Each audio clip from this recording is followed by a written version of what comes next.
થઈ। સુરતના પર્વત પાટિયામાં ટ્રાફિક સમસ્યા સર્જાઈ। વાહન ચાલકો હવે BRTS બસ સ્ટેન્ડ અંદરથી વાહનો પસાર કરવા લાગ્યા। સુરતના ટ્રાફિકના સમસ્યાને લઈને હવે તો હદ થઈ।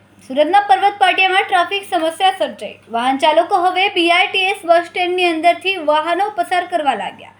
દ્રશ્યો પર્વત પાટિયા સમ્રાટ સ્કૂલ પાસેના છે, જેમાં સ્પષ્ટ દેખાય છે કે રાત્રિના સમયે ભારે ટ્રાફિકના કારણે લોકો ત્રાહિમામ ઘરે વહેલા પહોંચવા BRTS બસ સ્ટેન્ડને રસ્તો બનાવી દેવાયો। બસ સ્ટેન્ડમાંથી વાહનો પસાર કરી રહ્યા છે લોકો। ટ્રાફિક સમસ્યા હલ કરવા પોલીસને અપીલ કરવામાં આવી।